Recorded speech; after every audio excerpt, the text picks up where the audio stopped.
শ্রীমদ্ ভগবৎপাদ শঙ্করাচার্যের আত্ম অনাত্ম বিবেক এই প্রকরণ গ্রন্থটি আমরা পড়ছি। এর আগে আমরা তার আত্মা অনাত্মার সংজ্ঞা এবং সেই প্রসঙ্গে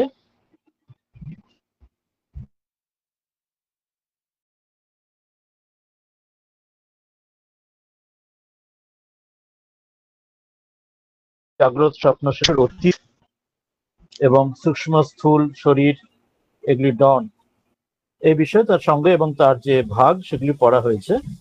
আজকের যে বিষয়টি আসবে এর মধ্যে আমরা তিনটি অবস্থার অতীত, তিনটি অবস্থা পড়েছি, জাগ্রত স্বপ্ন সুষুপ্তি। তার সঙ্গে আমরা পড়েছি যে তিনটি শরীর, স্থূল, সূক্ষ্ম এবং কারণ শরীর, সেই বিষয়ে পড়েছি। আরেকটি যে বিষয় ছিল যে পঞ্চকোষের থেকে অতীত, সে পঞ্চকোষ কি সেগুলি আমরা পড়ব। আমরা তিনটি শরীরের প্রসঙ্গে আমরা আত্মার থেকে যে বিলক্ষণ যে আলাদা, সে অনাত্মার মধ্যে জীবের জ্ঞানেন্দ্রিয়, কর্মেন্দ্রিয়, পঞ্চপ্রাণ ইত্যাদি যখন আমরা স্থূল, সূক্ষ্ম শরীর, কারণ শরীর এই তিনটি শরীর শিখতে গিয়ে সেখানে আমরা সূক্ষ্ম শরীরে এইসব বিষয়গুলি পেয়েছি। আজকে সেটি আমরা পঞ্চকোষের দিক দিয়ে আমরা পড়ে দেখবো পঞ্চকোষ সেখানে কি বলছেন। আমরা প্রথমে মঙ্গলের চরণ রূপে এর প্রথম শ্লোকটি করে নিই, তারপরে বলে আসবে। ও দৃশ্যম সর্বমনাত্মা স্যাৎ দৃক এব আত্মা বিবেকিনঃ আত্মনাত্ম বিবেকোয়ম কথ্যতে গ্রন্থ কোটিভিঃ। বলছেন যে সকল কিছু দৃশ্য, যা কিছু দৃশ্য বা শ্রবণ বা যা কিছু আমরা এক্সপিরিয়েন্স করি, অনুভূতিতে যা কিছু আসে আমাদের, যা কিছুর জ্ঞান অর্জন করি, সবকিছুই অনাত্মা এবং একমাত্র দ্রষ্টা, যিনি জ্ঞাতা শ্রোতা, তিনি বিবেকীর, অর্থাৎ যিনি বিচার করেন, আত্মা অনাত্মা যার বিচার যিনি করেন, বিবেক যিনি ভেদ করে ঠিক বুঝতে পারেন, তার কাছে তিনি জানেন যে সেই দ্রষ্টাই বা জ্ঞাতা যিনি শ্রোতা তিনি হচ্ছেন আত্মা। এবং এই আত্মা এবং অনাত্মার যে বিবেক বা বিচার বা ভেদ, এটি বহু শাস্ত্রে কথিত হয়েছে। আজকে আমরা আসবো যেটি বললাম, আমরা এর আগেতে আমরা আত্মার অনুবাদ যে সংজ্ঞা প্রসঙ্গটি এসেছিল যে আত্মা হলেন স্থূল, সূক্ষ্ম, কারণ এই তিনটে শরীর থেকে আলাদা, ভিন্ন। সেই তিনটি শরীরের বিষয়ে আমরা আগে পড়েছি। আরো বলা হয়েছিল আত্মা হচ্ছেন জাগ্রত, স্বপ্ন, সুষুপ্তি এই তিনটি অবস্থার সাক্ষী, এই তিনটি অবস্থার বিষয়ে পড়েছি। আর বলা হয়েছিল আত্মা হলেন পঞ্চকোষের অতীত। এই যে পঞ্চকোষ সেগুলি কি, সেগুলি আমরা জানবো। আত্মা যার থেকে ভিন্ন, যার থেকে অতীত, সেটি আমরা আজকে আসবো। তাহলে আজকে সেই অংশে আমরা চলে আসি।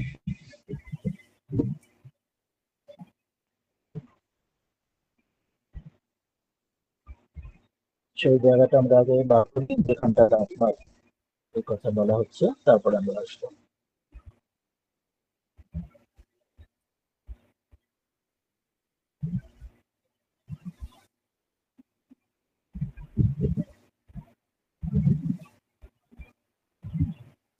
সুষুপ্তির কারণে এতটা হয়েছে, এরপরটাতে আসবে, এইখানে শুরু। এবার সেই পঞ্চকোষের কথা আসবে, যে পঞ্চকোষের অতীত, তার থেকে বিলক্ষণ আত্মা, অর্থাৎ আত্মাকে জানার জন্য বা তার উপলব্ধি জ্ঞান অর্জনের জন্য, তাকে বোঝার স্বরূপে বোধে অবস্থিতের জন্য আমরা অন্য যার সঙ্গে নিজেকে আইডেন্টিফাই করি, নিজেকে গুলিয়ে ফেলি, সেই তিনটি অবস্থা তার সাক্ষী, সেই জন্য বলা হলো অবস্থা তিনটি পড়া হলো। তিনটি শরীর যার সঙ্গে আত্মাকে গুলিয়ে ফেলি, সেটি যে নয় বোঝার জন্য সেটি তিনটি শরীরকে বলা হলো। এরপর পঞ্চকোষের মাধ্যমে তিনটি শরীরকে ব্যাখ্যা করবেন অন্য রূপে। এরপর সেই পঞ্চকোষকে জানলে তাহলে তার থেকে যে আত্মা অতীত, তার থেকে যে আলাদা, সেটি জানতে পারবো। আজকে তাহলে আমরা আসছি পঞ্চকোষ থেকে। বলছেন কোষ পঞ্চকম, পঞ্চম মানে পাঁচটি কোষ। কেন কোষ সেটাও আসবেন। বলছেন নামও, তার নাম বলছেন অন্নময়, প্রাণময়, মনোময়, বিজ্ঞানময়, আনন্দময়, অক্ষয়। কোষঃ, বলছেন এই চারটি এই পাঁচটি নাম দেওয়া হয়, অন্নময়, প্রাণময়, মনোময়, বিজ্ঞানময়, আনন্দময়, এই পাঁচটি হচ্ছে পাঁচটি কোষ। কোনটি? এটা প্রথমে এক এক অক্ষরে এক এক শব্দতে বাক্যে বলবেন। অন্নময় অন্ন বিকার, প্রাণময় প্রাণ বিকার, मनोमय मनोविकार, विज्ञानमय विज्ञान विकार, आनंदमय आनंद विकार। প্রত্যেকটা প্রথমে বলে দিচ্ছেন এক কথায়, প্রথমে বিস্তারে পরে আসবেন। বলছেন অন্নময় হলো অন্নের, অন্ন মানে যে খাদ্য, অন্ন আমরা বুঝি, সেটি বিস্তারে পরে আসবো। বলছেন তার বিকার।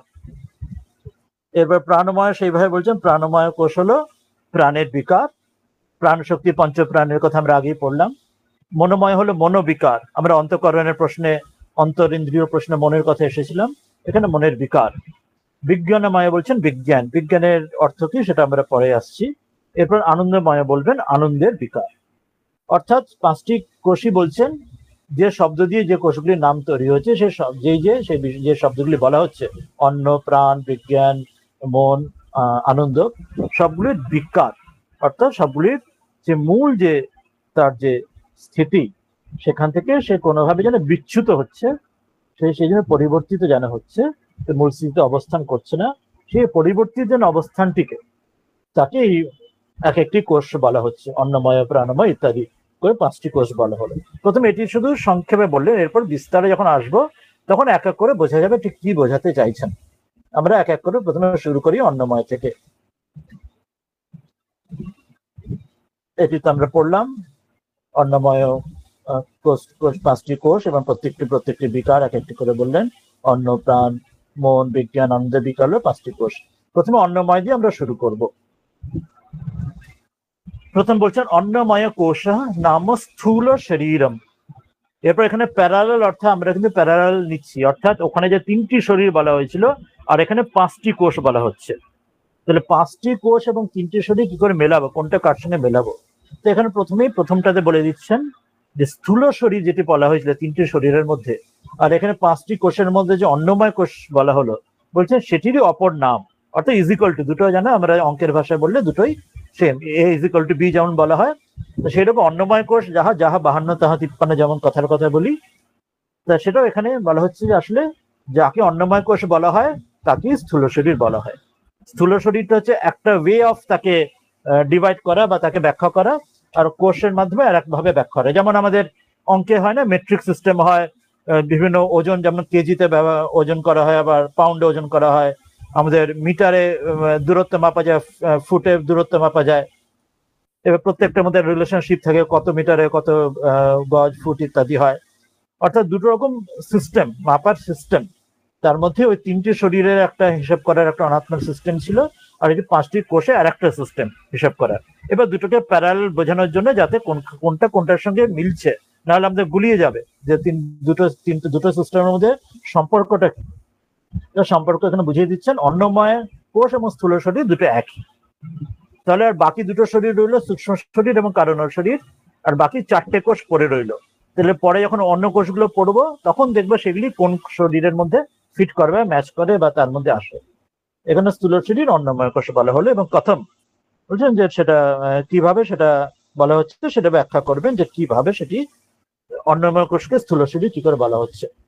বলছেন মাতৃ পিতৃভ্যাম অন্নে ভুক্তে সতী, বলছেন মাতা এবং পিতা, মাতা এবং পিতা কি করলে অন্নে ভুক্তে সতী, বলছে মাতা এবং পিতার দ্বারা তারা যখন অন্ন গ্রহণ করছেন, খাদ্য গ্রহণ করছেন, পঞ্চভূতের বিকারে অন্ন, অন্ন অর্থাৎ শুধু মানে যে কোনো অন্ন, যে কোনো খাদ্য, যেমন বলা হচ্ছে আমাদের যে অন্ন গ্রহণ হচ্ছে, যখন যে যেমন যে অন্ন তার গ্রহণ করেন খাদ্য রূপে, মাতা এবং পিতা তখন তাদের দ্বারা খাদ্য যখন গৃহীত হচ্ছে, সে অন্ন ভুক্ত হলে সতী শুক্র শোণিত আকারেণ, শুক্র আকারেণ এবং শোণিত আকারেণ, পিতার শরীরে শুক্র এবং মাতার শরীরে শোণিত, এই দুটি আকারেণ পরিণত হচ্ছে, অর্থাৎ সেখান থেকে সে অন্নের দ্বারা, সেখান থেকে মাতা শরীরের শোণিত এবং পিতা শরীরের শুক্র, সেই পরিণতি আসছে সে অন্নের দ্বারা। তারপরে বলছেন তয়ঃ সংযোগাৎ এব, এই দুইয়ের সংযোগের মাধ্যমে শুক্র এবং শোণিত পিতার শুক্র এবং মাতার শনিতের সংযোগের মাধ্যমে সংযোগাত এব দেহ দেহাকারেণ পরিণতেন, তখন সেই পরিণতির দ্বারা দেহ, আমরা জানি সে এমব্রায়োলজি যেটা ফিজিওলজিতে বলা হয়, অর্থাৎ ভ্রূণ আকারের প্রথমে গর্ভাবস্থা এবং সেখান থেকে যে 9 মাস 9 দিনে যেভাবে ধীরে ধীরে ধীরে সে বর্ধিত হতে থাকে ভ্রূণ থেকে গর্ভাবস্থা পরিপূর্ণ হতে থাকে, তো সে দেহ আকারে ধীরে ধীরে ধীরে ধীরে এই শুক্র এবং শনিতের সংযোগের দ্বারা দেহ আকারে ধীরে ধীরে পরিণত হতে থাকে এবং সেখানে পরিণতেন কোষবৎ আচ্ছাদকত্বাৎ, এবং সেখানে দেহ আকারে পরিণত হয়ে সেটি কোষবৎ, কোষ, এই যে এবার কোষ শব্দটি হলো, এতক্ষণ যে পঞ্চকোষ অন্নময় কোষ বলা হলো, এখানে কোষ মানে কি? এখানে কোষ মানে আমরা যেটা এই বিজ্ঞানের যেটা কোষ, যেটা সেল যেটাকে বলি, সেই কোষ এখানে বোঝানো হচ্ছে না।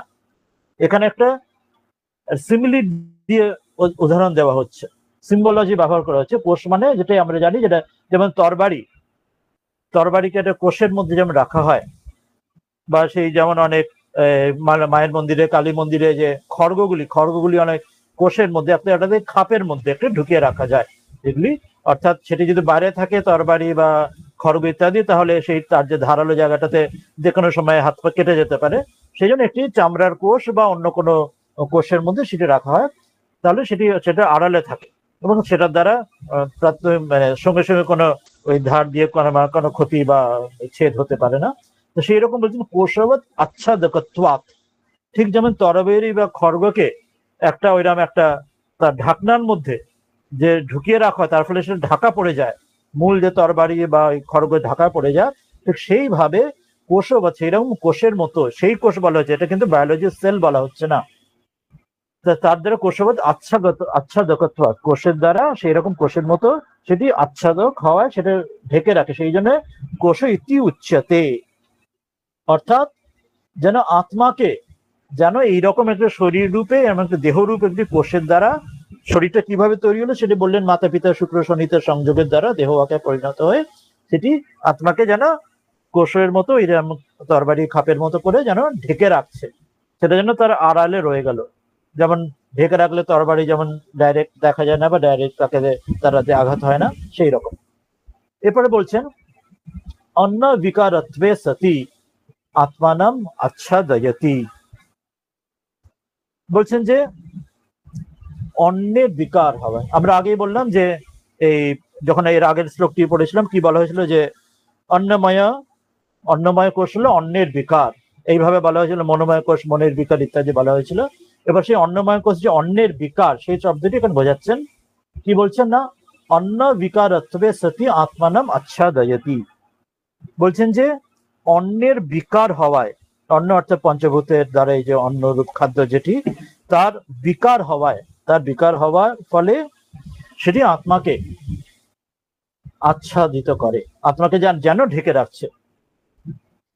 কিরম কথম, এবার সেটাও এখানে বোঝাচ্ছেন যে উদাহরণ, এবার কেন প্রশ্ন হয় যে কি করে চলে, যে অন্যের বিকারের দ্বারা কি করে আত্মাকে ঢেকে কি করে রাখছে, সেটা বোঝাচ্ছেন। যে শব্দটা বলা হলো যে অন্নময় কোষ হলো অন্যের বিকার, সে কিরকম সেটি, যে আত্মাকে ঢাকার ব্যাপারটা ঠিক কি বোঝাতে চাইছো, পরিষ্কার করে বোঝাচ্ছেন সেটা কেন। ওই জন্য তিনি নিজে প্রশ্নটা করছেন যে কেন, কি করে সেটা, কি করে তাকে অন্যের বিকার হয়ে আত্মাকে, তাকে বিকারের দ্বারা আত্মাকে ঢাকছে কি করে, তা সেটি এবার বলছেন যে কেমন কিরকম ঢাকছে না, অপরিচ্ছিন্নম আত্মানং পরিচ্ছিন্নম ইব, এইখান থেকে আমাদের বোঝার যে মূল বিষয়টি আসছে। বলছেন অপরিচ্ছিন্নম আত্মানং পরিচ্ছিন্নম ইব, অপরিচ্ছিন্ন আত্মা যিনি হচ্ছেন অপরিচ্ছিন্ন, তিনি কোনো লিমিটের মধ্যে নেই, তিনি সীমার মধ্যে নেই, তিনি অসীম, তিনি সীমার পারে, লিমিটলেস। আত্মা হলে, আত্মায় আমরা তো আগে পড়েছি যে যিনি আত্মা সেটি অয়মাত্মা ব্রহ্ম, নির্গুণ নিরাকার বা নিত্য শুদ্ধ বুদ্ধ মুক্ত, সেখানে তাকে কোনো স্থানকাল পাত্রের মধ্যে তাকে কোনো বাধা যায় না, কোনো লিমিটলেস, কোনো লিমিটের মধ্যে কোনো বাধা যায় না। তো সেখানে বলছেন কিন্তু সেই অপরিচ্ছিন্ন যে আত্মাকে, যিনি কোনো লিমিটের মধ্যে নেই, সব সীমার পারে, তাকেই কিন্তু তিনি পরিচ্ছিন্নম ইব, যেন তাকে পরিচ্ছিন্নের মতো, তাকে যেন লিমিট মধ্যে বেঁধে রাখছে। তাই তো আমরা যদি দেখি যে যদিও শাস্ত্র বলছে যে আমি সে নিত্য শুদ্ধ বুদ্ধমুক্ত আত্মা এবং এই আত্মায় ব্রহ্ম, অর্থাৎ আমি কোনোভাবে আমি কোনোর মধ্যে বদ্ধ নই, যদিও শাস্ত্রের কথা বলছে, গুরুও বলছেন, কিন্তু বাস্তবিক আমাদের কি অনুভূতি হচ্ছে প্রতি মুহূর্তে? যত শাস্ত্র পড়ছি, যত গুরু বলছেন, কিন্তু তাহলেও আমাদের বদ্ধমূল এটা থেকে বেরোতেই পারছে না। আমরা কিন্তু নিজেকে আটকে রাখছি। আমি দেহ, এই বোধের মধ্যেই আমি আটকে আছি। মানে দেহ যেটুকু আমার সীমানা আছে, প্রত্যেকের দেহ রোগা মোটা লম্বা বেটে ছোট বড় দিয়ে যেমন আছে, স্ত্রী পুরুষ, আমরা প্রত্যেকের দেহর মধ্যে আমি বোধটা যেটি, এই দেহর মধ্যে আমরা সবাই আটকে রয়েছি। যদিও শাস্ত্র বলছেন আমি কিন্তু নিত্য শুদ্ধ বুদ্ধমুক্ত আত্মা, আমি কিন্তু দেহ নই, গুরু তাই বলছেন, শাস্ত্র বলছেন।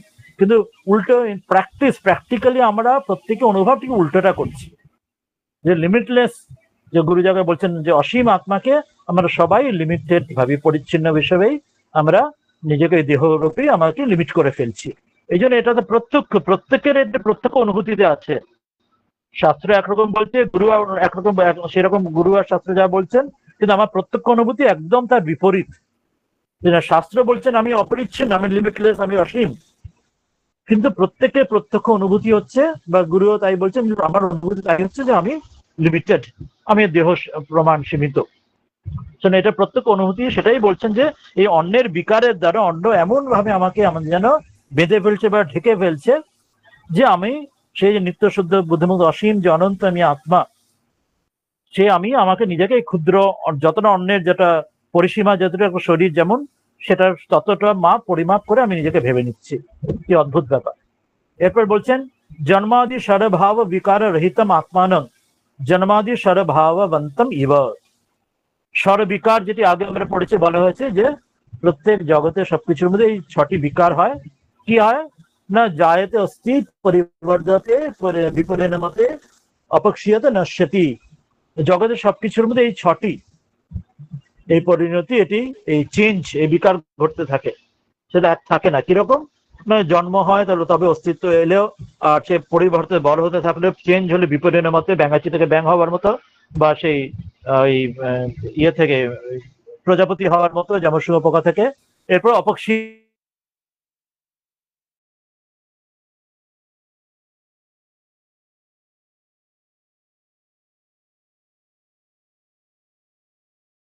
এই 6টি বিকার,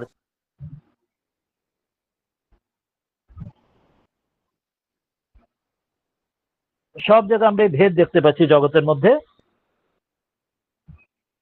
তা সেটি বলা হচ্ছে যে বাস্তবিক আত্মার সম্বন্ধে কি বলা হচ্ছে, আত্মা কিন্তু এই স্বরবিকারের পারে আছেন। আত্মার কিন্তু এই 6টি বিকার যেটি বলা হলো, জন্ম, অস্থি, পরিবর্তিত বড় হওয়া, চেঞ্জ হয়ে পরিবর্তন হওয়া, ক্ষয় হওয়া, নাশ হয়ে যাওয়া, আত্মার এই 6টির কোনোটাই হয় না। আত্মা নিত্য শুদ্ধ বুদ্ধিমুক্ত, তার কোনো চেঞ্জলেস। কিন্তু সে ঠিক ওটাই হচ্ছে যে আমি ভাবছি, আমি নিজেকে আত্মা বলে বিশ্বাস করতে পারছি না। আমাকে শাস্ত্র বলেছেন, গুরু বলেছেন, কিন্তু আমি বাস্তবিক কি মনে হচ্ছে, আমি এই কদিন আগে জন্মালাম, এই এখন বড় হচ্ছি, এই তারপর বুড়ো হচ্ছি, তারপর এই রোগ শরীর এইসব গ্রস্ত হচ্ছে, এই একদিন কবে মরে যাব। আমরা সবাই এইভাবে নিজেকে এই 6টি বিকারের মধ্যে সুখ দুঃখ ইত্যাদি নিয়ে আমি রয়েছি। আমি চেঞ্জলেস, যে বাস্তবিক শাস্ত্রগুরু আমাকে বলছেন আমি চেঞ্জলেস, কিন্তু আমি নিজেকে চেঞ্জলেস না হয়ে উইথ চেঞ্জ মনে করছি, ঠিক অপোজিট মনে করছি। সেই জন্য এটা অন্যের বিকার বলছেন। আমি অদ্ভুত একটা আমার মধ্যে এই অন্যের বিকারে এই পরিবর্তনটা আসছে। আর কি বলছেন, তাপত্রয় রহিতম আত্মানং তাপত্রয়বন্তম ইব আচ্ছাদতি। তাপত্রয় কি, আধ্যাত্মিক তাপ, আদি দৈবিক তাপ এবং আদি ভৌতিক তাপ, যে কারণে 3বার শান্তি আমাদের শান্তি মন্ত্রে বলা হয়, 3টি তাপ থেকে শান্তি কামানোর জন্য প্রার্থনায়। আধ্যাত্মিক হচ্ছে নিজ নিজ কর্ম বসে, নিজের শুভ অশুভ কর্ম বসে। আদি ভৌতিক হলো বিভিন্ন ভূতগণ, মনুষ্য বা অন্যান্য জীবগণ দ্বারা যা কিছু আমাদের ভালো মন্দ যা আমাদের উপর প্রভাব পড়ছে। আদি দৈবিক হলো বিভিন্ন দৈব কারণে আমাদের উপরে নানা প্রকৃতি থেকে যা কিছু আমাদের উপর প্রভাব আসছে।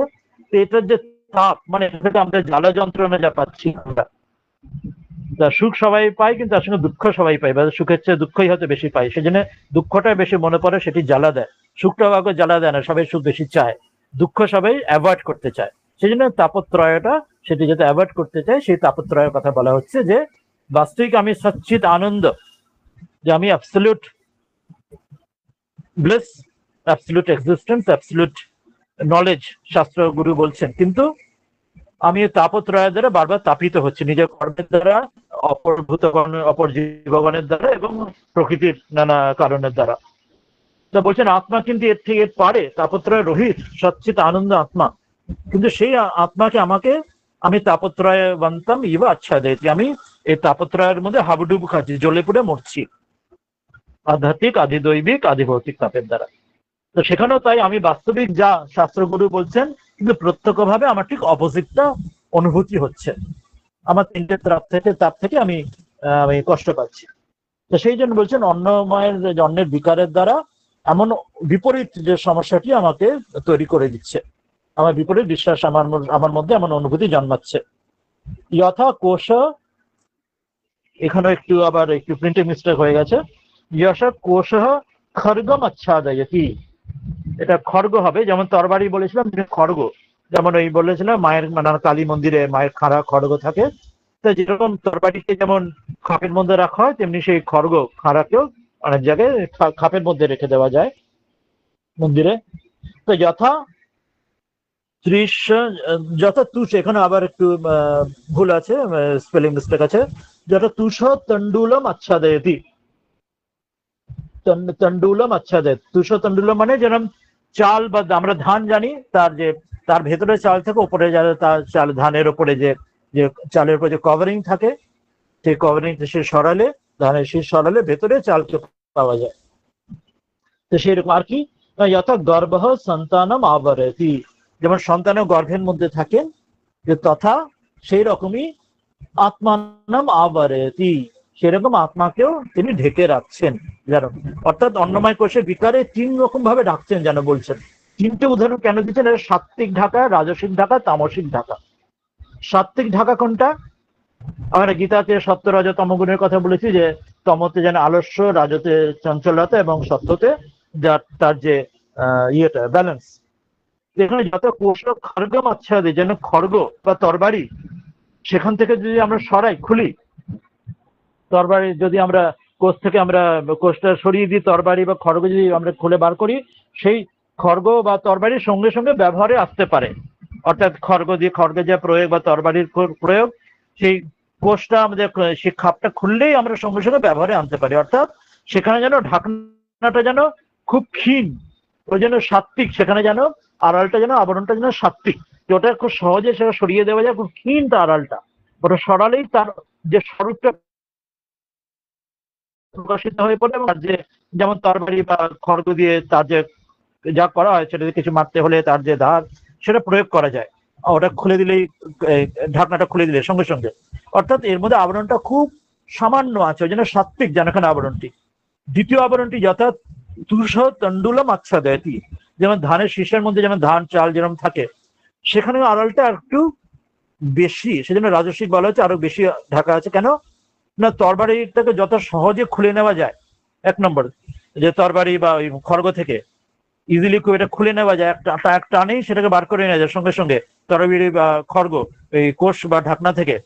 ধান থেকে অত সহজে খোলা যায় না, খুব সূক্ষ্মভাবে হাত থেকে খুব সুন্দরভাবে ওটা ছাড়িয়ে নিতে হয়, ধীরে ধীরে সাবধানে ছাড়িয়ে তবে এটাকে চালটিকে ভেতরে বার করা যায়, অত ইজিলি এক ঝলকে বার করা যায় না তরবারি বা খড়গের মতো, খুব ধীরে ধীরে সাবধানে সেটিকে বার করতে, না হলে এই চালটা ভেতরে ভেঙেও যেতে পারে, আবার তারপরে বার করলেও সঙ্গে সঙ্গে চালের উপযোগও হয় না, সেই চালকে তবে আমি ওই সেদ্ধ করব, তবে সেটিকে ভাত হবে, তবে সে অন্য রূপে আমি খেতে পারবো, অর্থাৎ তার মধ্যে আমাকে কিছু কর্ম করতে হবে, আমাকে তবে প্রয়োগ করতে হবে, তবে সেটি উপযোগে আসবে, তবে প্রয়োগে আসবে। সেই জন্য এখানে আবরণটা যেন অনেক বেশি, খড়গতে বা তরবারিতে আবরণটা যে সাত্ত্বিক আবরণ, অনেক কম ক্ষীণ হালকা পাতলা আবরণের মতো, এখানে অনেক বেশি খাটতে হচ্ছে, খুব সাবধানে সেটা বার করতে হচ্ছে, নাহলে চালটা ভেঙে যাবে, আবার বার করলেও সঙ্গে সঙ্গে উপযোগে প্রয়োগে আসছে না, আমাকে কি করতে হচ্ছে, সেটাকে যেমন ধানে সেটা সেদ্ধ করে তবে ভাত রান্না করে তবে আমরা নিতে পারছি। তো সেই জন্য এটি রাজস্বিক, যে আরো বেশি ঢাকনা। তৃতীয়টা বলছেন যত গর্ভ সন্তানম আবরতি, সেখানে আরো বেশি, যেন তামসিক, অর্থাৎ সেখানে যদি আমি গর্ভ সন্তানকে যে আবরিত, সেখানে যেমন 9 মাস সময় লাগছে, আমি প্রথমে যদি সেটা বার করে দিই, তাহলে তো সেটা পুরোটাই গর্ভ নষ্ট হয়ে গেল 1 নম্বর। আর দ্বিতীয় হচ্ছে, যখন আমি বার করব, যখন হবে, অনেক প্রক্রিয়ার মধ্যে অনেক সাবধানতার সঙ্গে, যে যখন বাচ্চা যখন জন্ম হয়, কত প্রক্রিয়া, কত সাবধানতা চাই, না হলে বাচ্চার জন্মের মধ্যে কত সমস্যা আসতে পারে, এবং তারপরেও আবার বাচ্চা বড় হতে সেটা অনেক সময় সাপেক্ষে এবং অনেক যত্ন সাপেক্ষে অনেক কিছু লাগে। ওই জন্য সেখানে যেন আবরণটা সবচেয়ে বেশি, এক তাৎক্ষণিক নয়। এখানে 9 মাস তাকে পরিণতির সময় লাগছে বার করা, বাচ্চা জন্মতেও তাতে কত সাবধানতা, কত নিয়ম কানুন, কত বিজ্ঞান, গাইনোকোলজি, অবস্টেট্রিক্স এর কত ডাক্তারি, কত নিয়ম কানুন লাগে, কখনো আজকাল দিনে কোনো অপারেশন ইত্যাদি লাগে, ইত্যাদি কত সমস্যা হতে পারে। এবং তারপরে জন্মের পরেও তখন বাচ্চা তখনই যে স্বাভাবিক হয়ে উঠলো না, তাকেও বাচ্চাকে বড় হতেও নিজের পায়ে দাঁড়াতে তাকে অনেক সময় লাগছে। অর্থাৎ এখানে যেন ঢাকনাটা যেন তামসিক অনেক ঢেকে আছে। অর্থাৎ 3টে উদাহরণ এই কারণে দিলেন যে যখন আবরণটা যেন সাত্বিক, রাজসিক এবং তামসিক, এটিকে উদাহরণটা ম্যাচ করানোর জন্য 3টি বললেন। যেমন খড়গটা প্রয়োগ বা তরবারির প্রয়োগ সঙ্গে সঙ্গে করা যায়, চাল বার করতে গেলে একটু ধীরে লাগে, তারপর রান্না করে তবে প্রয়োগ। আর সন্তান জন্মের জন্য 9 মাস অপেক্ষা, তারপরে জন্ম কষ্ট, অনেক কিছু প্রক্রিয়া, তারপরেও সন্তান বড় হয়ে তখন সে নিজের পা দাঁড়ানো, আরো অনেক কিছু প্রক্রিয়া। সেই জন্য একের চেয়ে এক পরেরটা যেন আবরণ বা ঢাকনা অনেক অনেক অনেক বেশি। এটি যেন 3টে মানে উদাহরণ দিলেন, 3টে এক্সাম্পল দিলেন যে আবরণটা যেন কেমন হতে পারে। যেন অন্যের বিকারে এই 3টে উদাহরণ দেওয়া হলে অন্যের বিকারে এইভাবে যেন আমাদেরকে, আমি যে সমাজের স্বরূপ তাকে ঢেকে রাখছে। এরপরে আসবেন পরেরটি, আমরা মনোময়, প্রাণময়, বিজ্ঞানময় এবং আনন্দময়, এই পরের গুলো আসবো। পরের গুলো পড়ে নিয়ে তার আগে এখানে আমি অনুবাদটা দেখে নিই। কি বলা হলো? স্থূল শরীর হলো অন্নময় কোষ, কি প্রকারে? যেমন মাতা পিতা কর্তৃক অন্নভুক্ত হলে তা থেকে শুক্র শনি উৎপন্ন হয়, তাদের সংযোগে দেহ আকারে পরিণত হয়। তরবারির কোষের মতো আচ্ছাদন হয় বলে তাকে কোষ বলে।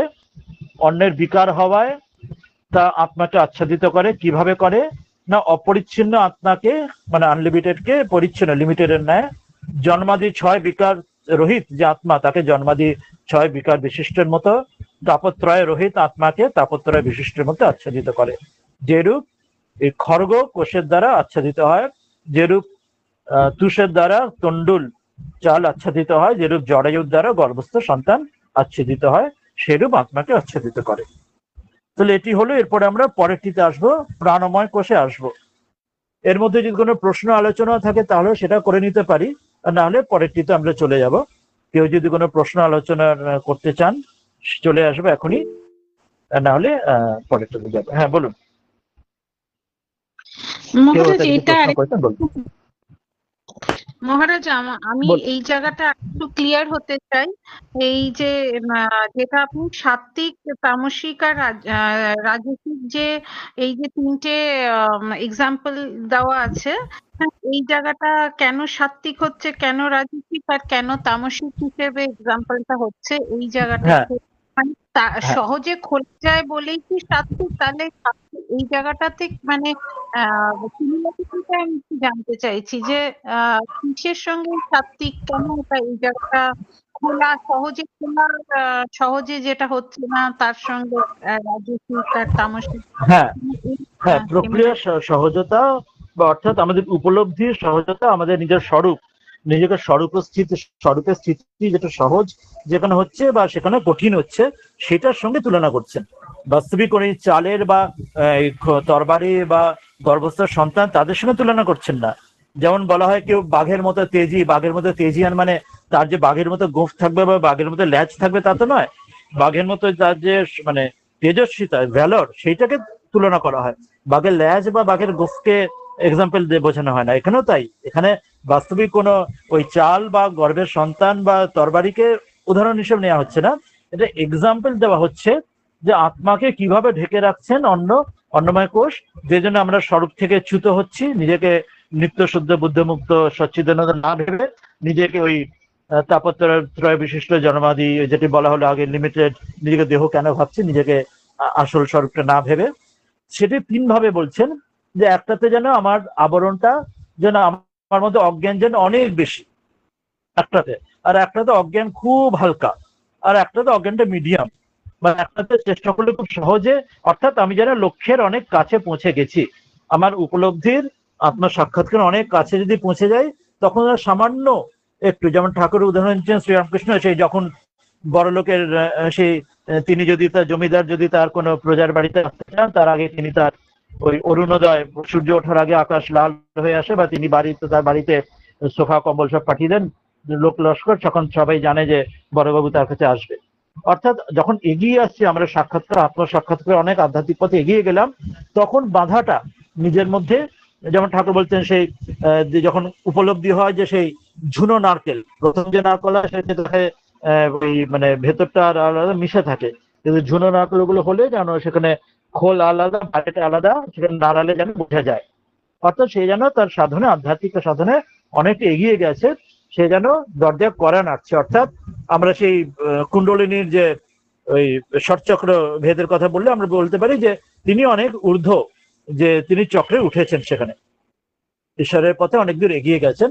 সেই জন্য তার ক্ষেত্রে তার অল্প রাস্তা তার বাকি আছে। সে তার ক্ষেত্রে যার খুব কাছাকাছি পৌঁছে গেছেন তার উপলব্ধি, তাকে বলছেন যে তিনি তরবারি বা খড়গের দ্বারা আচ্ছাদিত। তরবারি বা খড়গে যদি আচ্ছাদিত থাকে একটা খাপের মধ্যে, খুব সহজে আমরা তরবিবিড়া কোষকে বা খড়গকে বার করতে পারি, জাস্ট টেনে বার করলেই হলো, এবং বার করে সঙ্গে সঙ্গে তার প্রয়োগ তরবারি বা খড়গ দিয়ে আমরা যা প্রয়োগ করতে চাই, কাটতে মারতে চাই, সেটা সঙ্গে সঙ্গে করতে পারি। অর্থাৎ আমাকে আর খুব সামান্যই আর খাটতে হবে, অর্থাৎ আর বাধাটা খুব কম, আমি আমার লক্ষ্য থেকে খুব কাছাকাছি পৌঁছে গেছি ডেস্টিনেশন থেকে। তো সেই জন্য ওটা সাত্বিক, ওটা বলা হলো বাধাটি, আবরণটি যেন খুব সামান্য এক চিলটে যেন বাধা। ঠাকুর যেমন বলছেন সেই আজ্ঞা চক্রের সরে যেন সেই একটা কাঁচের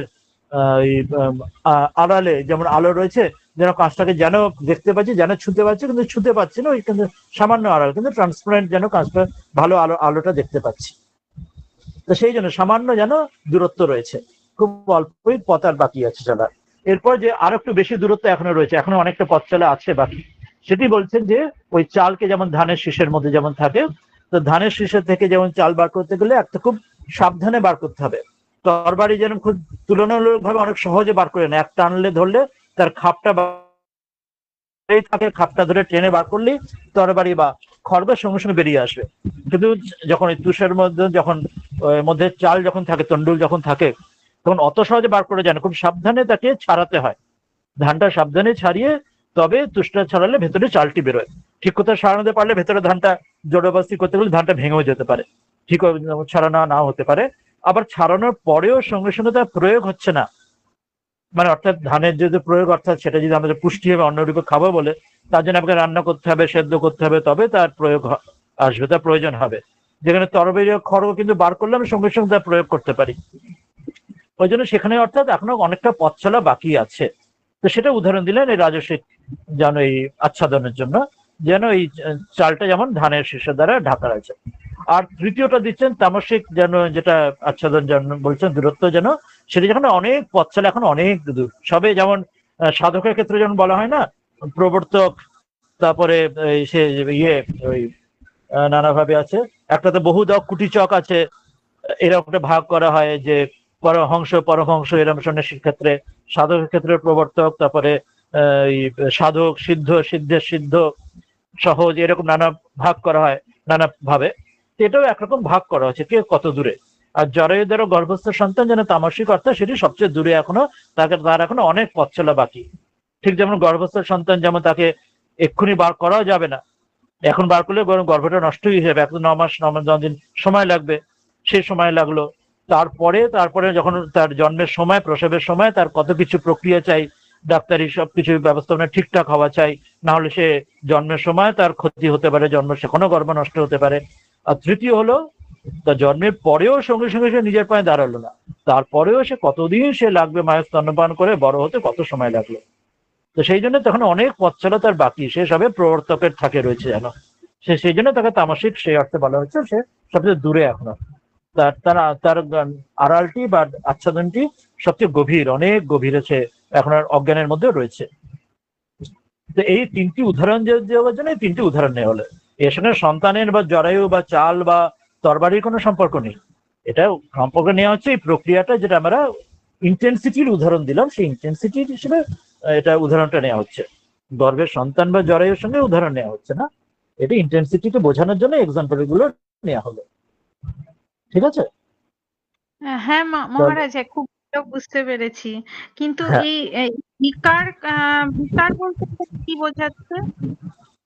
বিকার মানে, বিকার শব্দটা আমরা যা বুঝি যে বিকৃত, অর্থাৎ চেঞ্জ হয়ে যায়, তার যে মূল যেটি স্বরূপ থেকে সেটি চ্যুত হচ্ছে। আমরা তৈত্তরীয় উপনিষদের পরে দেখলেও দেখবো সেখানে বলেছে অন্নম ব্রহ্ম, যে অন্নকে ব্রহ্ম বলা হচ্ছে, অর্থাৎ সেখানে ব্রহ্মরূপে সেখানে জানা উপাসনার কথা বলা হচ্ছে। অর্থাৎ সেখানে ব্রহ্মই একরূপে সবকিছু হয়েছেন, ঈশ্বরই সবকিছু জীবজগৎ হয়েছেন, কিন্তু এখানে তা হওয়া সত্ত্বেও তিনি তারই মায়াতে, যেমন ঠাকুর সেই বলছেন যে সেই পানাতে জল ঢেকে দেয়, জল সরে দিলে আবার একসময় ঢেকে দেয়, বা ইন্দ্রজালের যখন সেই মায়াবী মায়া দেখায় তখন সে নিজে সে মায়াতে মানে ডোবে না, কিন্তু অন্য যারা মায়া দেখে, খেলা দেখে, তারা সেটা ভুল করে, ডুবে যায়। তো সেই রকম হচ্ছে যে যখন তিনি বা সাপের মুখে বিষ থাকে, সাপের ক্ষতি হয় না, অপরকে সে বিষ ক্ষতি করে। তো সেই রকম হচ্ছে যে এই অন্যের এই যেন এটা পরিবর্তন করে যেন তার দ্বারা নিজের স্বরূপ থেকে চ্যুত হচ্ছে।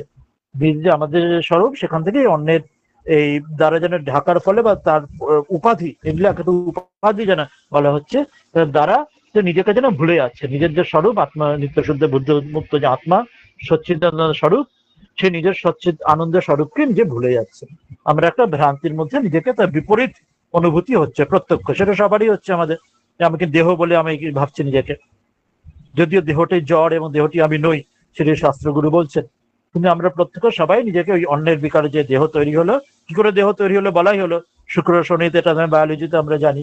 তাই সেইভাবে সেই দেহর মাধ্যমে আমরা ওটার সঙ্গে আইডেন্টিফাই সবাই তাই করছি, যদিও শাস্ত্র বলছে, গৌরু বলছেন সেটি নয়, সেটি ভুল, আমার স্বরূপ আসলে আলাদা, আমি আসলে সেটি নই।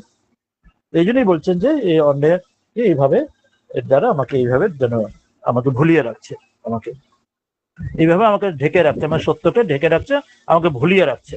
যেমন সেই বাচ্চাকে মা ঘুম পাড়িয়ে রাখে না, ভুলিয়ে রাখে না, ওই দেখ ওই জুজু আসবে ইত্যাদি করে ঘুম পাড়িয়ে ওই ভয় দেখিয়ে, মানে ভুল ভুল ইয়ে করে। তো সেই রকমই যেন হচ্ছে যে আত্মা যেন, মহামায়া যেন আমাদের যেন ভুল বুঝিয়ে আমাকে আমাকে আমাকে মুখ ফিরিয়ে আমার মূল স্বরূপ থেকে আমি যেন সরিয়ে দিচ্ছেন। তিনি এই খেলার মধ্যে আমাকে ডুবিয়ে রাখছেন, তার খেলাতে। এই জন্য এখানে বলা হলো। তাহলে এর পরেরটা আসবো, প্রাণময় কোষ। বলছেন প্রাণময় কোষ নাম, প্রাণময় কোষের সংজ্ঞা দিচ্ছেন, নাম কর্মেন্দ্রিয়াণী পঞ্চ বায়বহ পঞ্চ। আমরা যখন তিনটি শরীর পড়েছিলাম, স্থূল শরীর, সূক্ষ্ম শরীর আর এই কারণ শরীর, তখন সূক্ষ্ম শরীরের মধ্যে পঞ্চ কর্মেন্দ্রিয় এসেছিল, পঞ্চ প্রাণ বা পঞ্চ বায়ু এসেছিল। তো এখানে সেই দুটিকে নিচ্ছেন, বলছেন কর্মেন্দ্রিয়ের পঞ্চ, পাঁচটি কর্মেন্দ্রিয়াণী, কর্মেন্দ্রিয়, এবং পঞ্চবায়ু বা পঞ্চপ্রাণ, একে নিয়ে এতৎ সর্বং মিলিতং, এই সবগুলি মিলিয়ে মিলিতং সৎ প্রাণময় কোষ ইতি উচ্যতে। তাহলে প্রাণময় কোষ হলো, আমরা সূক্ষ্ম শরীরের সম্পূর্ণটা নিলাম না, শুধু কর্ম ইন্দ্রিয় নিলাম আর পঞ্চপ্রাণ বা পঞ্চবায়ু নিলাম, এই অংশটিকে নিয়ে প্রাণময় কোষ বলা হচ্ছে।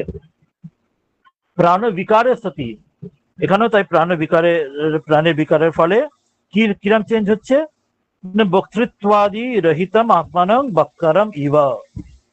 আমাদের বাক, আমাদের এক কর্মেন্দ্রিয়, যার দ্বারা আমরা কথা বলছি আমাদের, তো সেই যদিও আত্মা হচ্ছেন তিনি দ্রষ্টা, তিনি সাক্ষী, কিন্তু যিনি বক্তৃতাদি রহিত, যিনি বক্তা নন, তিনি এসব একদম রহিত, এগুলো ছাড়া, কিন্তু সেই আত্মাকে বক্তার দ্বারা মনে হয়, অর্থাৎ আমি কথা বলছি আর আমার মনে হয়, আমাদের অনুভূতি হয় যে আমি বলছি, কিন্তু বাস্তবে আমি বলছি না, আমার ইন্দ্রিয় বলছে, আমি কিন্তু সাক্ষী, দ্রষ্টা, আমার স্বরূপে আমি সেটি, কিন্তু আমার ভুল ধারণা হচ্ছে যে আমি বলছি, যদিও শাস্ত্রগুরু তার বিপরীত বলছেন, সেটি সত্য নয়, কিন্তু উল্টোটাই আমাদের অনুভবে হচ্ছে।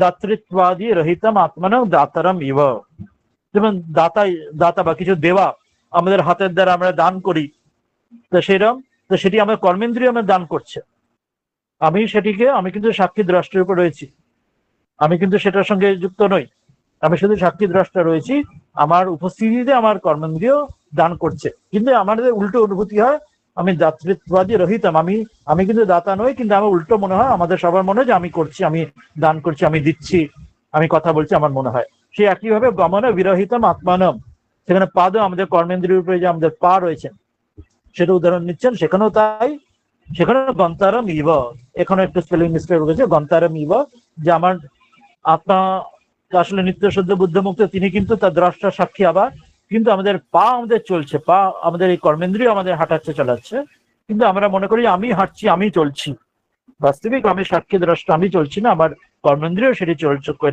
পাটি আমার হাঁটা চলার কর্মটি করছে, তো সেখানে করে। এবং খুদ পিপাসাদি রহিতম আত্মান খুদ পিপাসাবন্তম ইবা আবরেতি, এবং আমার খুদ পিপাসা আত্মার মধ্যেও কোনো নেই। খিদে আত্মা তো এই সবকিছু সচ্চিত আনন্দে, যেটি অ্যাবসলিউট ব্লিস, তার মধ্যে এই কোনো রকম এই ক্ষুদ্রতা বা ভিন্নতা বা এই ক্ষুধা পিপাসা কিচ্ছু নেই তার মধ্যে। অথচ তাকে আমাদের অনুভব হয় যে আমার খিদে পাচ্ছি, আমার চেষ্টা পাচ্ছি ইত্যাদি, এবং সেই অনুযায়ী আমরা খাদ্যের অন্বেষণে আমরা সেটা আমি, কিন্তু সেটি যে আমার ইন্দ্রিয় দ্বারা সেটি হচ্ছে যে আমি তার থেকে ভিন্ন, সেটি আমার অনুভবে আসে না, আমার উল্টো অনুভব হতে থাকে। এটিতে বলা হলো যে প্রাণময় কোষ ওই পঞ্চ কর্মেন্দ্রিয় এবং পঞ্চ প্রাণের বিকারে, ঠিক যেমন অন্নময় কোষের ক্ষেত্রে বিস্তারে বলা হয়েছিল, এখানে সংক্ষেপে বলে দেওয়া হলো সেই একইভাবে প্রাণময় কোষ হচ্ছে এই পঞ্চ প্রাণ এবং পঞ্চ কর্মেন্দ্রিয় বিকারে গঠিত। তারও ওই বাংলায় অনুবাদে বলে দিচ্ছেন, কর্মেন্দ্রিয় 5টি, পঞ্চপ্রাণ এই মিলিত হয়ে প্রাণময় কোষ। প্রাণের বিকার হওয়ায় এই বক্তৃতাদ্বী ধর্মরহিত আত্মাকে বক্তার মতো মনে হয়, দাতৃত্ববাদী ধর্মরহিত আত্মাকে দাতার মতো মনে হয়, আর গমন রহিত আত্মাকে গমন কর্তার মতো মনে হয়, ক্ষুদ পিপাসাহীন আত্মাকে ক্ষুদ পিপাসা যুক্তের মতো ঢেকে রাখে। ওই একইভাবে অন্নময় কোষ যেমন ঢেকে রাখছিল অন্যের বিকারের দ্বারা, আমাদের স্বরূপকে ঢেকে রাখছিল, সেই পানা যেমন জলের পুকুরে পানাকে ঢেকে, জলকে ঢেকে রাখে, সেই রকম এখানেও আমাদের এই সব এক একটি ক্রিয়ার দ্বারা, এই হাঁটা চলা, খিদে ইত্যাদি, যেগুলো দু একটা উদাহরণ দেওয়া হলো, এই কথা বলা, সবকিছুর মধ্যে দিয়ে, দান ইত্যাদির মধ্যে দিয়ে আমার স্বরূপকে, আমি যে এটার থেকে আলাদা, আমি যে সাক্ষী দ্রষ্টা, সেই বোধকে ঢেকে রাখছে, আমাকে এইসবের কর্তা বলে আমাকে এগুলো দিয়ে বোধ করাচ্ছে।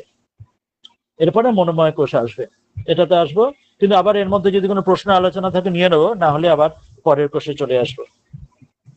কেউ কিছু বলতে চাইলে আমরা নিয়ে নেবো বা পরের থেকে আসবো।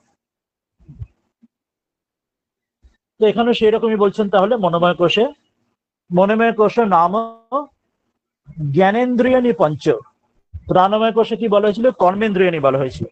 এখানে তফাৎ কি রইলো, আর পঞ্চ প্রাণ বা পঞ্চবায়ু বলা হয়েছিল প্রাণময় কোষে।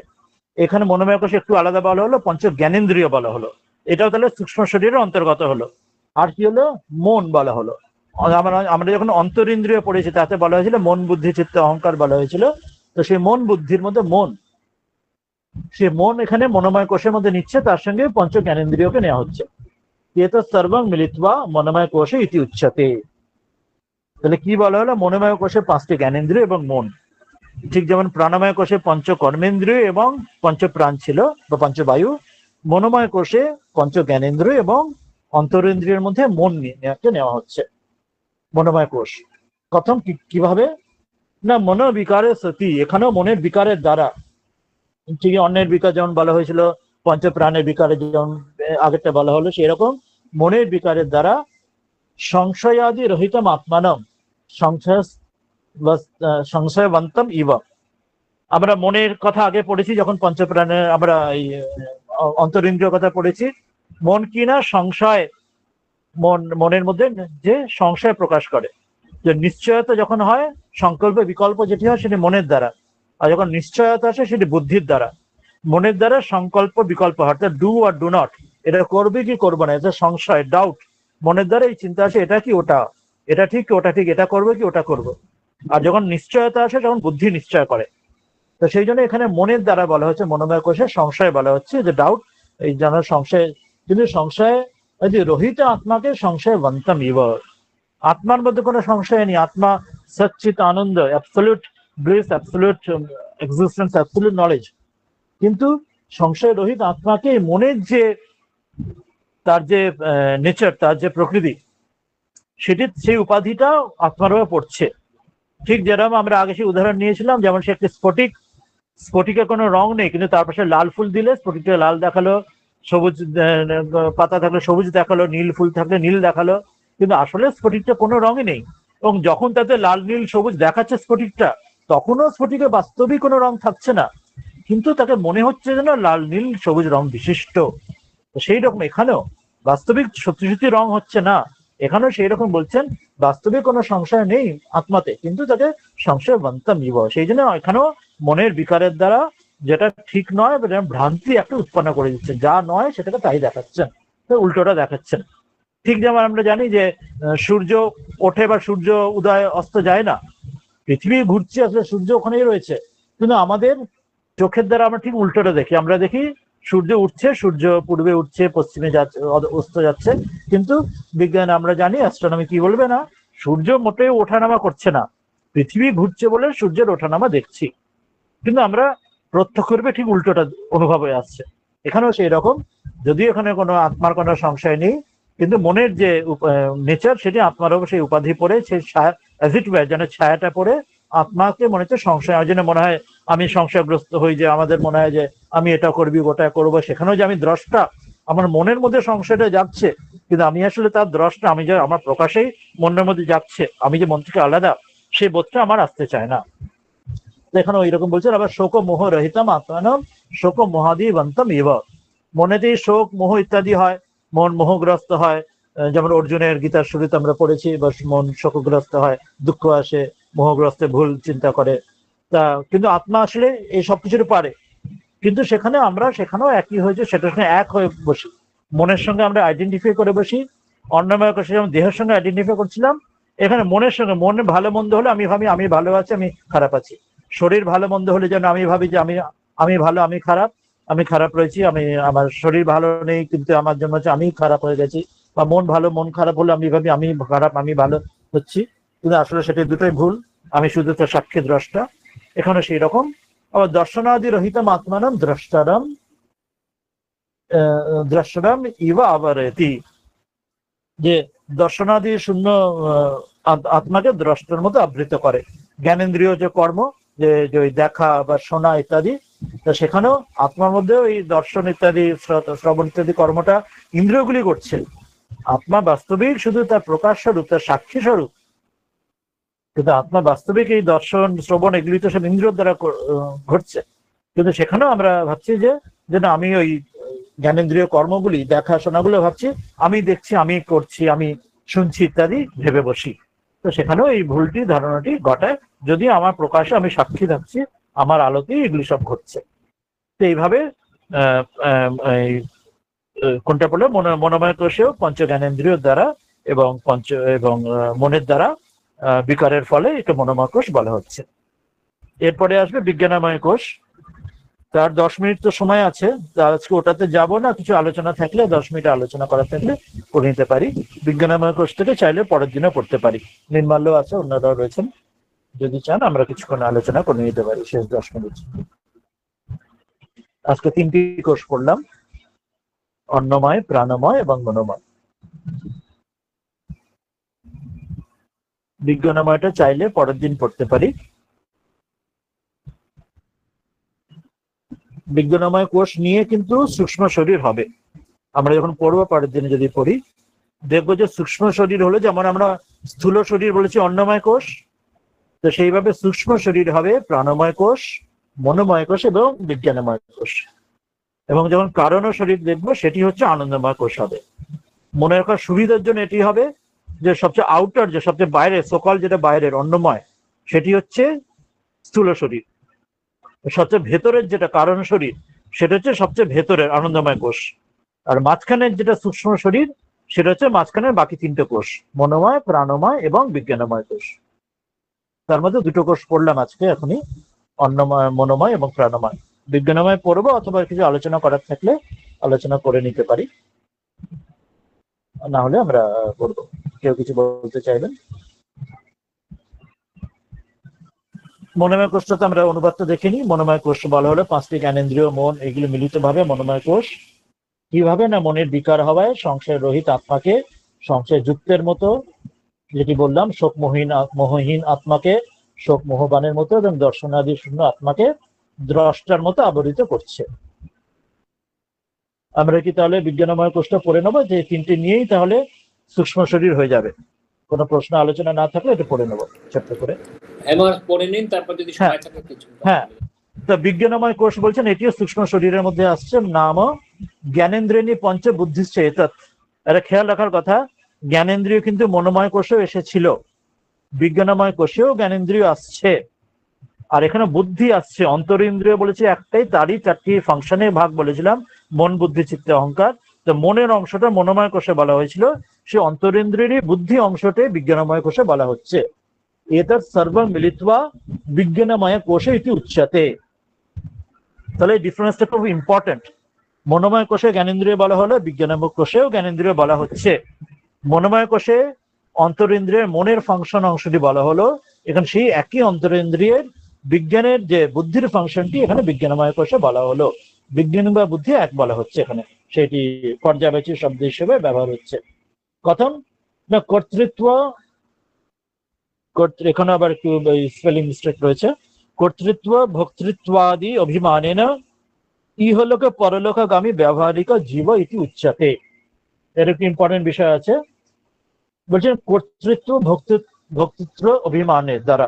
কর্তৃত্ব, আমি কর্তা, আমি সবকিছু কর্তা, এই জগতে যা কিছু আমরা মানে করছি, আমরা যেমন প্রত্যেকে নিজেকে কর্তা অনুভব করে নিজেকে কর্ম করি, যে যে যেমন যা আছে সেই যে কর্মের ফল আমরা পাচ্ছি, এবং ভোক্তা, নিজে কর্মের ফল ভোগও করছি। প্রত্যেকে আমরা ভাবি যে আমি এটা করছি এবং এটা ফল ভোগ করছি, ভালো মন্দ যেমন কিছু। এবং এই কর্তৃত্ব এবং ভোক্তৃত্ব এই অভিমানের দ্বারা ইহলোক পরলোকগামী ব্যবহারিক জীব ইতি উচ্যতে। অর্থাৎ জীব যখন বলা হচ্ছে সেটি হচ্ছে বিজ্ঞানময় কোষকে জীব হিসেবে বলা হয় টেকনিক্যালি, যা যে এই নিজেকে কর্তৃত্ব বুদ্ধি থাকছে এবং ভোক্তা এবং কর্মের দ্বারা যে ভোগও করছে ভালো মন্দ ফল, এবং তার ফলে সে ইহলোকে ভালো মন্দ ফল অনুভব করছে এবং সেই অনুযায়ী পরলোকে স্বর্গ নরক ইত্যাদি ফল অনুভব করছে, সেটা তাকে জীব বলা হয়। অর্থাৎ যে সংসার চক্রে যে আগমন বলা হয় জন্ম মৃত্যু চক্রের মধ্যে, সেটি কিন্তু মূল হচ্ছে বিজ্ঞানময় কোষের সেটি কর্ম বা তার যে প্রভাব বা সেটির দ্বারা বা সেটির প্রয়োগে আমি বলতে পারি এইভাবে একে জীব বলা হচ্ছে। এবং বিজ্ঞানের বিকারের সতি, যেমন আগেগুলো মনের বিকার প্রাণের বিকার বলা হলো, বিজ্ঞানের বিকার অর্থাৎ বুদ্ধির বিকারের দ্বারা অকর্তারম আত্মানম কর্তারম ইব, বুদ্ধি দ্বারা নিশ্চয় করছে, বুদ্ধির সঙ্গে যেমন অহংবোধ যেটা যাচ্ছে তার দ্বারা কি হচ্ছে না, আমি নিজেকে কর্তা বলে নিজে ঠিক ভাবছি, নিজেকে বিচার করছি, এবং তার ফলে আত্মা যদিও কর্তা নন, আত্মা সাক্ষী দ্রষ্টা, কিন্তু নিজেকে আমি কর্তা বলে মনে করছি, mister A B C X Y Z, নিজেদের আমি এই বলে ভাবছি। এবং তার ফলে অভিজ্ঞাতারাম আত্মানা বিজ্ঞাতারাম ইব, আর আত্মা হচ্ছেন অভিজ্ঞতা, তিনি বিজ্ঞাতা না, তিনি শুধু সাক্ষী দ্রষ্টা প্রকাশ স্বরূপ থাকছেন, তিনি সচ্চিত আনন্দ রূপে থাকছেন, কিন্তু তাকে মনে করা হচ্ছে যেন আত্মা এটি জানছে, এই নলেজ যেন আমি অর্জন করছি, যেন আমার এই আগে জানা ছিল না, আমি শিখছি, ছোটবেলা থেকেই এই পড়াশোনা শিখলাম, জানলাম, অর্থাৎ আমার একটা বুদ্ধিবৃত্তির বিকাশ তৈরি হচ্ছে। আবার আমি এটা নিজেকে ভাবছি, আমি এরম নিজেকে আনফোল্ডিং এরম চিন্তা করছি নিজেকে। যদি আত্মা কিন্তু এটার পারে, আত্মা শুধু এইসব মনোরকম এইসব জানা সবকিছুর পারে। নিশ্চয় রহিতম আত্মানাম নিশ্চয়বন্তম ইব, আগে বলেছি বুদ্ধিবৃত্তির প্রয়োগ কি না, নিশ্চয়াত্মাকে বুদ্ধি নিশ্চয় করে, ডেফিনিট করে যে এটাই করব। মন যেখানে সংশয় থাকে, সংকল্প বিকল্প মনের কাজ, বুদ্ধি সেখানে নিশ্চয় ডেফিনিট করে দেয় এটাই করব, কোনো সংশয় দূর করে দেয়। তো সেখানে নিশ্চয় রহিতম আত্মানম নিশ্চয়বন্তম ইব, আত্মার মধ্যে নিশ্চয় করার বা ওই প্রশ্নটা সেখানে আসছে না, কারণ আত্মা তো তিনি শুধু সবকিছুর পারে রয়েছেন। যেখানে সংশয় প্রশ্ন জাগে সেখানে নিশ্চয়ের প্রশ্ন জাগে, আজকে সংশয় হলে সেটা কালকে নিশ্চয় হতে পারে, যেখানে সংশয় নেই সেখানে নিশ্চয় করতে আসবে। সেখানে আত্মা কিন্তু নিশ্চয় সংশয় সবকিছুর পারে, কিন্তু তাকে সেই আত্মাকে নিশ্চয়বন্ত হিসেবে মনে করছে। কখনো আমরা মনে করি যে আমি এটা করবোই করবো, আমাদের কনফিউশন ডাউট হয়, কখনো আমরা নিশ্চিত করে ফেলি যে এটা আমরা জেনেছি, এটা বুঝেছি, এটা নিশ্চয় করেছি, আমরা নিজেকে অ্যাসার্ট করি নিজেকে। তো সেটাও কিন্তু বাস্তবিক আত্মা সেটাও নন, আত্মা এর সবকিছু সাক্ষী, সেটি বুদ্ধিবৃত্তি সেটি অ্যাসার্ট করে, সেটি নিশ্চয় বা জানে ইত্যাদিগুলি করে এই পঞ্চজ্ঞানেন্দ্রিয়ের সাহায্যে। এবং মান্দ্য জাড্য রহিতম আত্মানং জাড্যাদি বন্তম ইব আবরতি, এবং আত্মার মধ্যে এই সব কিছু মান্দ্য জাড্য অর্থাৎ এই যে গতির প্রশ্ন কিছু নেই, যে স্থির থাকছে বা চলছে বা কোনো কিছু না, আত্মা তো একদম সর্বব্যাপী, এমন কোনো জায়গা নেই যে সেখানে নেই, সেখানে যেখানে নেই সর্বব্যাপী, যেখানে তার চলাফেরা ধীরে চলা দ্রুত চলা বা কোনো কিছু, যেখানে কোনো স্পেসের কোনো প্রশ্ন নেই, যেখানে যিনি স্পেসে নেই, স্পেসে যদি একটা জায়গা থেকে অন্য জায়গায় যেতে হয় সেখানে ধীরে চলা দ্রুত চলা বা ইত্যাদি প্রশ্নগুলো আসতে পারে, কিন্তু যেখানে সর্বব্যাপী সেখানে তো তার কোনো গতির প্রশ্নই আসবে না। গতির প্রশ্ন তখনই আসবে যখন কোনো স্পেসে একটা জায়গা থেকে আর একটা জায়গা এবং একটা টাইম থেকে আর একটা টাইমের মধ্যে যেখানে আসছে, যখন স্থান এবং কাল আসবে তখনই কোনো পাত্র, লিমিটেড কোনো পাত্র এক স্থান থেকে আর এক স্থানে যাওয়া, একটা সময় থেকে আর একটা সময় সে গিয়ে সেখানে পৌঁছানো, এক স্থান থেকে আর এক সময় পৌঁছানোর প্রশ্ন যাচ্ছে। সে যতই কম বা বেশি, আলো হয়তো খুব দ্রুত চলে, অন্য কেউ হয়তো অনেক ধীরে ধীরে চলবে ইত্যাদি। কিন্তু আত্মার ক্ষেত্রে সে প্রশ্নই আসছে না। আত্মা সর্বব্যাপী, তার কোনো স্থান কাল পাত্রের দ্বারা তিনি লিমিটেড নন। সেজন্য আত্মা যদিও কোনো এই জাড্য মান্দ এসব রহিত, তিনি এসব কিছু মুভমেন্টের রহিত, কিন্তু তাকে এটা মনে করাচ্ছে যে যেন আমরা মনে করি আমরা এই চলছি বা যাচ্ছি এখান থেকে, আমি খুব একটা স্লথ হয়ে গেছি, আজকে খুব অলস হয়ে গেছি, আজকে খুব আমরা মনের মধ্যে ওই সত্য রজতমের দ্বারা ভাবি, নিজেকে সেদিক দিয়ে ভাবি মনের দ্বারা আজকে খুব কুড়ে অলস লাগছে, ভালো লাগছে না কাজ করতে চলতে, ভালো লাগছে, আজকে খুব ছটফটে লাগছে, আজকে খুব ব্যালেন্স খুব লাগছে। কিন্তু কোনোটাই কিন্তু আত্মার উপাধি, আত্মার প্রকৃতি নয়। আত্মায় সবকিছুরই সাক্ষী প্রকাশ্য স্বরূপ, শুধু দ্রষ্টা থাকেন। কিন্তু বাস্তবে এই সবগুলি আছে বুদ্ধির অলসতাতে বা বুদ্ধির চঞ্চলতাতে, বা মানে মন বুদ্ধি যে অন্তরিন্দ্রিয় বা তার ব্যালেন্স অনুযায়ী সেখানে শরীর মন ইত্যাদি তার এগুলির কর্মগুলি চলে। তো এগুলি মিলে তাহলে বলা হলো বিজ্ঞানময়, মনোময়, প্রাণময় তিনটি কোষ মিলে হচ্ছে সূক্ষ্ম শরীর। এরপর কোনো আলোচনা থাকলে আমরা নিতে পারি, সময় হয়ে এলো তাহলে আলোচনা একটুখানি নিতে পারি। নির্মালও রয়েছে, বলতে পারো। হ্যাঁ মহারাজ প্রণাম। হ্যাঁ বলো মহারাজ, এটা তো খুব মানে লুসিড ডেসক্রিপশন যে বাবা আমাদের যে পঞ্চকোষ বিচার করি আমরা তার। হ্যাঁ প্রশ্ন আছে মহারাজ, এই যে আত্মা, এই আত্মা তো সর্বব্যাপী, তাই তো? মানে কোনো জায়গা নেই যেখানে আত্মা নেই। তাই মানে কি উদ্দেশ্যে এরকম হঠাৎ করে কিছু কিছু জায়গায় এরকম পঞ্চকোষ ধারা কভার হয়ে রয়েছে আত্মা, সেটাকে আবার জীব বলা হচ্ছে? এটার মানে এটা what is the purpose behind this? এরকম আত্মাকে মানে এই যে আমরা ইন্ডিভিজুয়াল, আমাদের মধ্যে যে আত্মা আছে সবার মধ্যেই আছে, আমরা কি কানেক্টেড নাকি আত্মা মানে মানে ওই বৃহৎ আত্মা থেকে স্ফুলিঙ্গের মতো বেরিয়ে যাচ্ছে ছোট ছোট আত্মাগুলো, সেগুলোকে কোষগুলো কভার করছে? এটা ঠিক একটু মানে কঠিন বলে মনে হয়, মানে সাধারণভাবে বুঝতে পারি না। আসলে তো সেটা একটাই, এক শব্দ বলা যাবে, এক শব্দ হলেও সেখানে দুইয়ের চিন্তা জাগে। সেখানে মানে এখানে দুই নেই, সেখানে কানেকশন বললেও আমরা অঙ্ক হিসেবে বলি দুটো ডট কানেক্ট হয়, মানে সেখানে দুই জাগলে তবে সে কানেকশনের প্রশ্ন জাগে।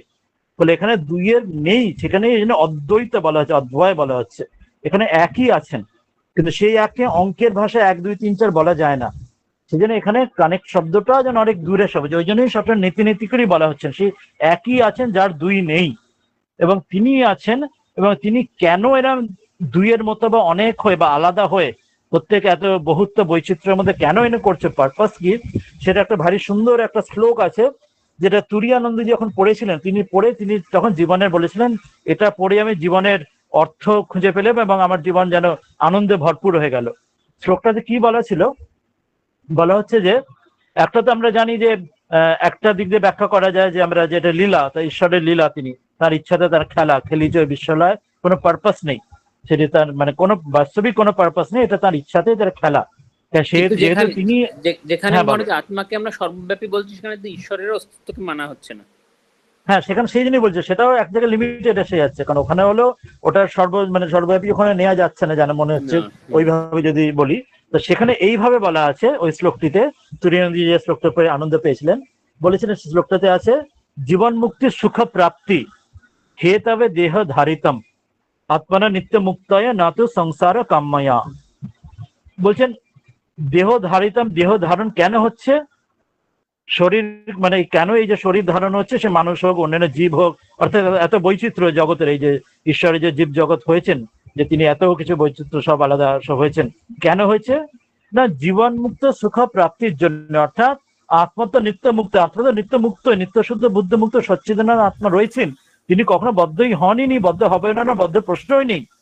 তাহলে কেন তিনি দেহ ধারণ করছেন, তাহলে নত সংসারে কামায়, সংসার কামনার জন্য নয়।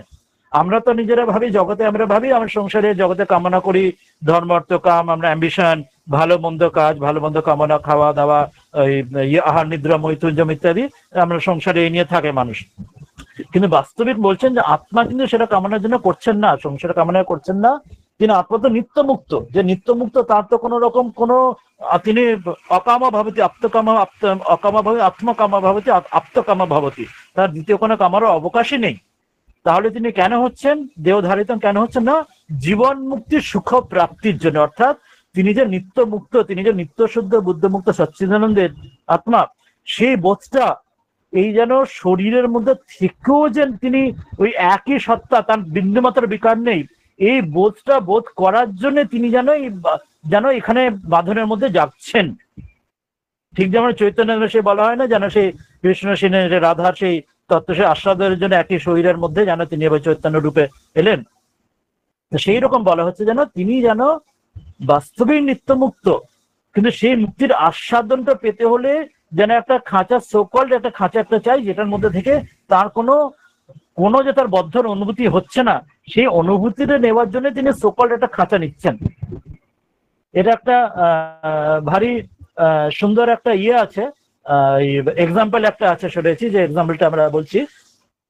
এরকম এক্সাম্পল যেমন ধরো যে আমাদের যে রেল মিনিস্টার সোকল্ড ধরে নিচ্ছি দেশে, এবার আমরা যখন ট্রেনে চড়ি, ধরুন ট্রেনে একটা আমরা সাবারবান ট্রেনে যাচ্ছি, মুম্বাই ট্রেনে বা কলকাতা হাওড়া শিয়ালদা ট্রেনে, কি ভিড়, আমরা ট্রেনে টিকিট কাটলাম, তখন দাঁড়িয়ে ঝুলতে যাচ্ছি, ধাক্কা ধাক্কি করে যাচ্ছি, কত কষ্ট আমাদের চলতে, আমাদের মাথা গরম হয়ে যায়, চিন্তা করি, ঘেমে যাই, মানে কত কষ্ট, আমরা মনে হচ্ছে আর পারছি না, আমরা মনে হচ্ছে আমরা মানে বন্ধনের মধ্যে রয়েছি আর মনে হচ্ছে, তাই না? আমরা আর এই জন্য আমাদের মানে কি কষ্ট মনে হয়, মানে ভিখারির মতো এরকম কষ্ট মনে। কিন্তু সাপোজ রেল মিনিস্টার তিনি যদি লুকিয়ে, ঠিক যেন রাজা যেমন ছদ্মবেশে যেমন তিনি রাজত্ব দেখতে আসেন, তিনি যদি লুকিয়ে নিজেকে পরিচয় না দিয়ে তিনি যদি এরকম মুম্বাই রেল, সাবারবান রেলে বা হাওড়া শিয়ালদা রেলে যদি চড়েন, তার ভাবটা কি হবে?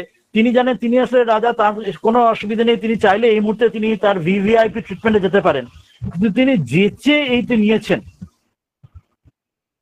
অ্যাজ ইট ওয়ার তিনি যেন যেচে নিয়েছেন, সেইটা সেখানে ওই অবস্থা থেকেও তিনি কিন্তু জানছেন তিনি আসলে এটা পুরোটা তার জন্য ছেলে খেলা, তিনি তখনও রেল মিনিস্ট্রি থাকছেন। এটা একজন বড় একজন সিনিয়র সাধুর মুখে এই এক্সাম্পলটা শুনেছিলাম, তাই এক্সাম্পলটা বললাম।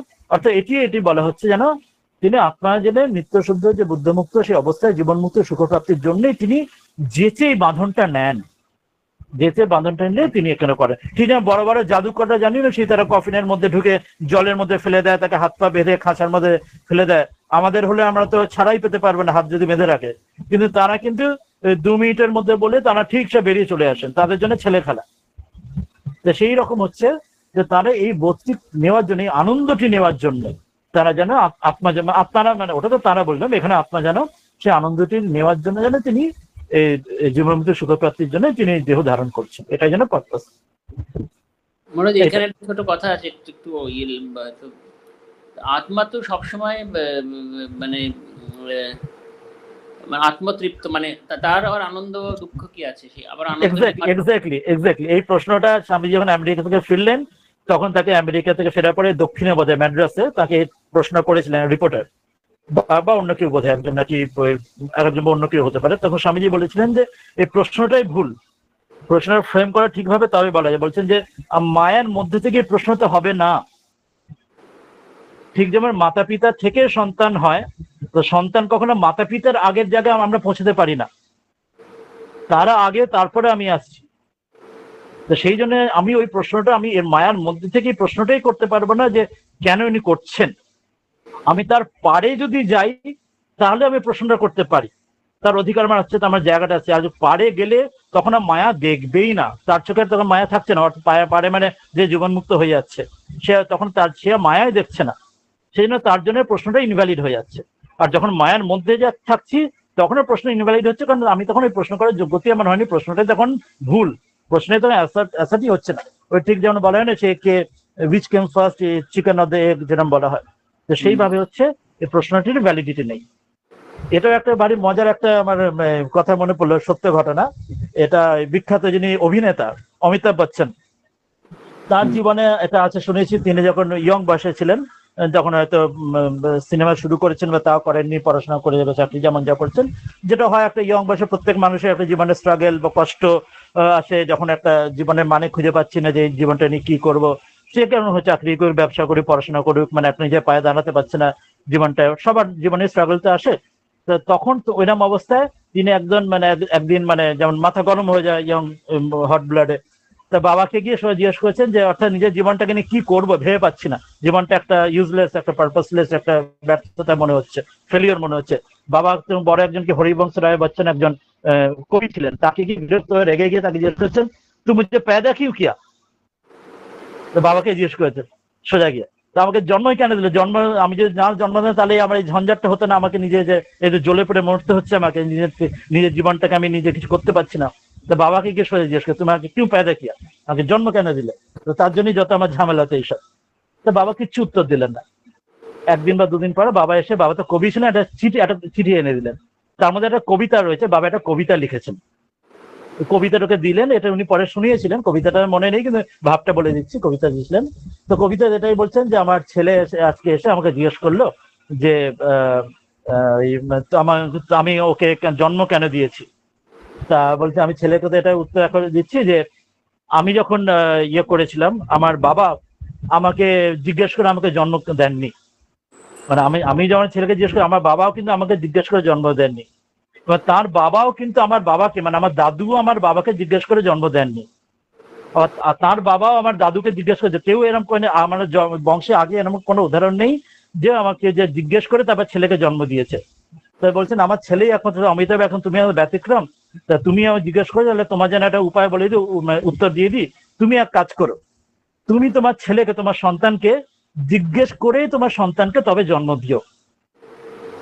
ঠিক আছে, তোমার সন্তানকে তুমি জিজ্ঞেস করে তবে তোমার সন্তানকে জন্ম দিও, এই হচ্ছে কবিতার অর্থ, মানে লাইনটা, শেষ লাইন, জিজ্ঞেস করে তবে সন্তানকে জন্ম দিও। তো এটাই হচ্ছে মানেটা। তাই তো ওই জন্য আমরা এই সিস্টেমের মধ্যে যতক্ষণ আছি তখন এই প্রশ্নটা জাগি না, ওই যে আমি জানো জিজ্ঞেস করে সন্তান জন্মের ব্যাপারের মতোই এই বিষয়টা। তাই মায়ের মধ্যে থেকে উত্তর আসবে না, মায়ের পাড়ে যেতে হবে। কবিতাটা ভারী সুন্দর লেগেছিল, খুঁজলে হয়তো নেটে পাবে হয়তো।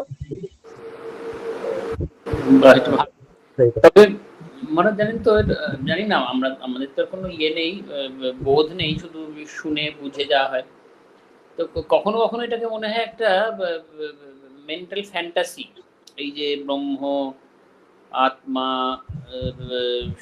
এই যে মানে আত্মার সর্বব্যাপী আত্মা, তার মধ্যে জীবগুলো রয়েছে, মানে সমুদ্রের মধ্যে বুদবুদের মতো উঠছে, তৈরি হচ্ছে, আবার থেমে যাচ্ছে।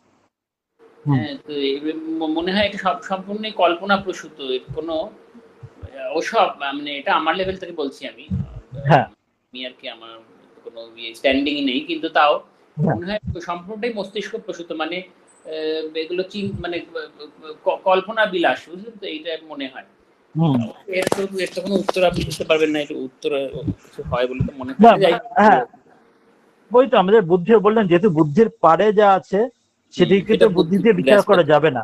ওই যেটা উদাহরণ যেটা বলে, মানে নিজের বাবাকে নিজের ওই জন্মের যেমন ওটা করা যায় না, তারপরে এটা আসে, এটা আগেরটাকে কখনো কারণ দিয়ে কার্যকে ওইভাবে তো বিচার করা যায় না।